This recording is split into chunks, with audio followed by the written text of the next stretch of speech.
But it was in 2007 that the Americans realized کہ پاکستان کو احساس ہونے لگا ہے، پاکستان کی فوج کو، پاکستان کے انٹیلیجنس اداروں کو، پاکستان کی قوم کو، کہ امریکہ کے ساتھ اب مزید نہیں چل سکیں گے. That was the time جب Americans decided کہ پاکستان میں ایک رجیم چینج کی جائے گی، حکومت تبدیل کی جائے گی. اور مشرف کی حکومت کو تبدیل کرنے کے لیے انہوں نے پیپلز پارٹی اور بینظیر کے ساتھ ایک معاہدہ کرنا شروع کیا.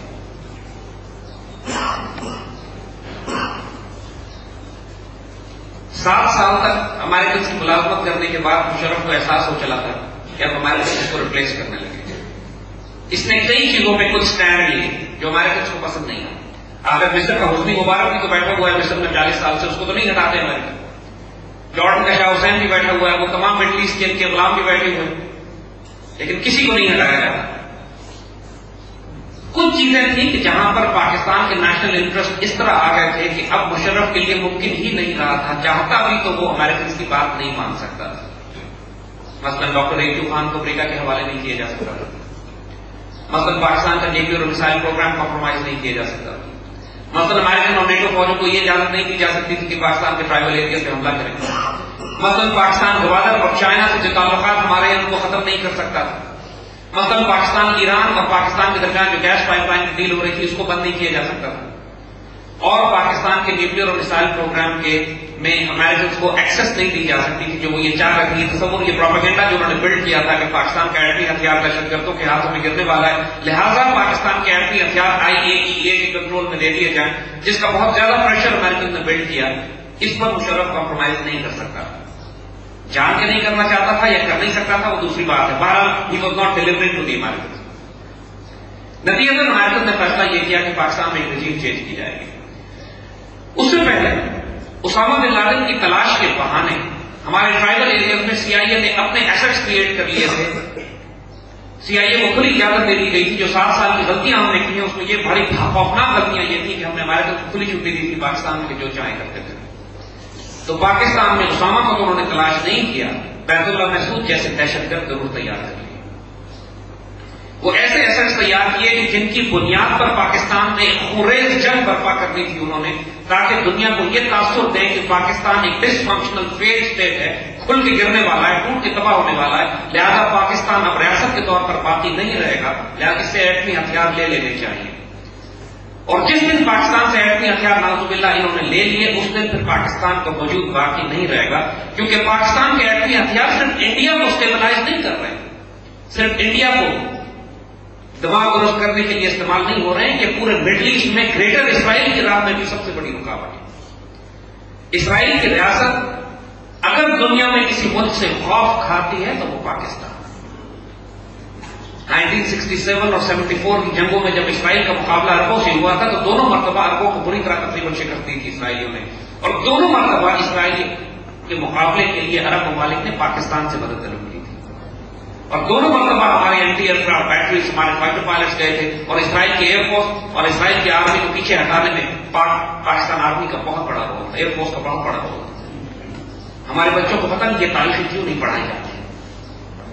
اللہ کے فضل سے بوسنیا کے مسلمانوں کو جب سربز چاروں طرف سے گھیر کے بوسنیا کی ریاست ہی کو تباہ کرنا چاہتے تھے تو اس وقت پاکستان کا کیا کردار تھا، کس طرح ہمارے آفیسرز نے اور جوانوں نے جا کے سرب ٹینکوں کو تباہ کیا، سرب آرٹلری اور ایئر فورس کو پیچھے گرایا اور بوسنیا میں مسلمانوں کی مدد کی ہے، وہ بھی تاریخ کا غیر معمولی راز ہے. آج ترکی کے بعد اگر دنیا میں سب سے زیادہ عزت پاکستانیوں کی ہے تو بوسنیا میں، اس لیے کہ بوسنیا کے لوگ جانتے ہیں کہ ان کی عزت اور آبرو کی حفاظت پاکستانیوں نے اپنے شہیدوں نے اپنے خونوں کے ساتھ کس طرح کی. پوری امت مسلموں میں جو عزت ہماری ہے، جو ہم نے نیوکلیئر ایکسپلوژن پاکستان میں کیا تھا، جو انڈونیشیا سے لے کے نارتھ افریقہ تک مسلمانوں نے چراغا کیا تھا، حالانکہ دھماکہ تو پاکستان نے کیا تھا، لیکن پوری مسلمان دنیا اس کو اون کرتی تھی. پہلی دفعہ غیرت سے عزت سے سر اٹھا کے ہم چلتے تھے مسلمانوں میں بھی کہ اب ہمارے پاس بھی ویپن ہے. تو مسلمان دنیا میں کہیں بھی بری نگاہ سے دیکھو گے تو پاکستان ہے. یہ یقین مسلمان دنیا کو، یہ فیل آپ کے اوپر. ہم پوری دنیا ٹریول کرتے ہیں، پوری دنیا کے مسلمانوں سے ملتے ہیں، جو یقین اور فیل ان کو پاکستان کے اوپر آپ حیران ہو جائیں گے کہ جو پاکستان کے بارے میں یقین ان لوگوں کو جس طرح اللہ رسول پہ ایمان ہے ویسے پاکستان پر ایمان ہے مسلمانوں کو. کہ یہ ملک ہمیں کبھی تنہا نہیں چھوڑے گا جب ہمیں ضرورت پڑے گی. فلسطین بیت المقدس شریف کے مسلمانوں سے ملاقات ہوتی تو وہ ہم سے پوچھتے ہیں کہ آپ لوگ کب آ رہے ہیں. ہم کو ہمارے بڑوں نے بتایا کہ بیت المقدس کو آزاد کرانے کے لیے پاکستانی فوجیں پہنچے گی, پاکستانی نوجوان آئے گے. ہم اس طرح دیکھتے ہیں, ہمیں اپنی قدر نہیں ہے. ہمارے دشمنوں کو بھی ہماری قدر ہے اور ہمارے دوستوں کو بھی ہماری پہچان ہے. تو پاکستان کے نیوکلیر پروگرام کی وجہ سے اسرائیل کی یہ ضرورت نہیں ہو رہی ہے کہ آس پاس کے مسلمان ملکوں پر اپنی فوجیں داخل کر سکیں. پچھلے دنوں سعودی عربیہ کی ملٹری ایکسرسائز ہوئی. سعودی عربیہ نے جو ملٹری ایکسرسائز کی انہوں نے ہائپوتھیٹیکل ایک انوائرمنٹ کریٹ کرتے ہیں کہ دشمن نے حملہ کیا تو ہم اس کے اوپر حملہ کریں گے. اس میں پاکستانی آفیسر بھی شامل تھے ان کے ساتھ. تو اس ایکسرسائز کی ٹرمینیشن یہ تھی کہ اسرائیل حملہ کرتا ہے سعودی عربیہ پہ اور سعودی عربیہ اسرائیل پر نیوکلیر ویپن سے حملہ کرتا ہے.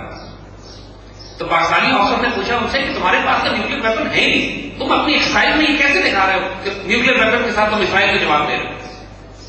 تو بڑے ہیں مسکرا کے وہ سعودی آفیسر پاکستانی کی طرف دیکھے کہتا ہے تمہارے پاس تو ہے. This is the belief, this is the faith they have. کیسے ممکن ہے کہ سعودی عرب کو کسی مسلمان پر خطرہ ہو اور پاکستانی خاموشی سے بیٹھ کے تماشا دیکھتے رہے. ان کو معلوم ہے کہ ایسا نہیں ہوگا. آج چندے کو قرآن کو ہماری خرید بھی لیں تو قوم کو نہیں خرید سکتے. یہ بات کیا پتا کہ کسی کو قرآن پہ غیرت مند آ جائے, پھر تو سیریس پرابلم ہے. لہذا پاکستان سے وہ ہتھیار لے لینا ان کے لیے بہت اہم ہے. 7 سال تک افغانستان میں خوریزی کرنے کے بعد جب یہ اسی طرح ناکام ہونے لگے جس طریقے سے سوویت یونین افغانستان میں ناکام ہوا تھا, تو اب انہوں نے اپنی توجہ پاکستان کی طرف کر لی. دے ریئلائز کہ افغانستان کو اسٹیبل نہیں کر سکیں گے, ہماری اکانومی گھر پہ تباہ ہو رہی ہے. یعنی the whole entire American economy اب گھر پہ تباہ و برباد ہونا شروع ہو گئی ہے, بالکل جس طرح سوویت یونین کی اکانومی گھر پہ تباہ ہو گئی تھی اس جنگ کی وجہ سے. اس وقت تقریباً یہ $40 ارب, just imagine the figure, Pakistan کی سال کی ایکسپورٹس $18 ارب ہے, اور یہ $40 ارب مہینہ خرچ کر رہے ہیں ان جنگوں پہ جو عراق اور افغانستان میں لڑ رہے ہیں. اور ایک بڑی سپر پاور کے لیے بھی یہ کوئی ایسی کاسٹ نہیں ہے جس کو وہ آسانی سے برداشت کر سکے. نتیجہ ان کے بینکس کولیپس کر رہے ہیں, ان کی اکانومی کولیپس کر رہی ہے, ڈالر کولیپس کر رہا ہے. ان کے لیے جنگ کی کاسٹ مینٹین کرنا پاسبل نہیں رہ گیا. ان کو بھی معلوم ہے کہ ان کے پاس ٹائم تھوڑا ہے. اس سے پہلے خود امریکہ میں فساد پھوٹ پڑے. امریکہ کی کئی ریاستوں نے ٹیکس دینا بند کر دیا فیڈرل گورنمنٹ کو کہ آپ جو ہمارے دھیان نہیں کر رہے. یعنی بیسکلی ہمارا یونائٹڈ اسٹیٹس آف امریکہ ٹوٹنے والا ہے, بغاوتیں برپا ہو رہی ہے ریاستوں میں. یہ باتیں مین اسٹریم میڈیا میں وہ نہیں بتاتے. پاکستان میں پچھلے 5 سال میں ہم نے 6 لاکھ جابس کریٹ نہیں کی. امریکہ میں صرف پچھلے 1 مہینے میں 6 لاکھ جابس لوز ہوئی, لوگوں کی نوکریاں نہیں. مڈل کلاس ایوریج اچھے امریکن جن کے پاس گھر بھی تھا, گاڑی بھی تھی, لیکن چونکہ ساری زندگی وہاں قرض پہ گزرتی ہے, مارٹگیج پہ گزرتی ہے, بھاری تنخواہ ہوتی ہے ان کی, ایک حصہ قسطوں کا دیتے ہیں مکان کا, ایک حصہ قسط دیتے ہیں گاڑی کا, باقی پیسے میں گزارا کرتے ہیں, بڑی کھاٹ کی زندگی گزارتے ہیں. جب نوکریاں گئی تو گھر بھی گیا, گاڑی بھی گئی, اور پڑھے لکھے اچھے ایوریج امریکن ٹینٹوں میں زندگی گزار رہے ہیں. سیکرامنٹو میں, لاس اینجلس میں باقاعدہ ٹینٹ ولیج آباد ہو گئے جہاں پہ ہزاروں کی تعداد میں امریکن ٹینٹوں میں زندگی گزار رہے ہیں. Can you believe this? This is United States of America in 21st century. کوئی گریٹ امریکن ڈریم اب باقی نہیں رہ گیا.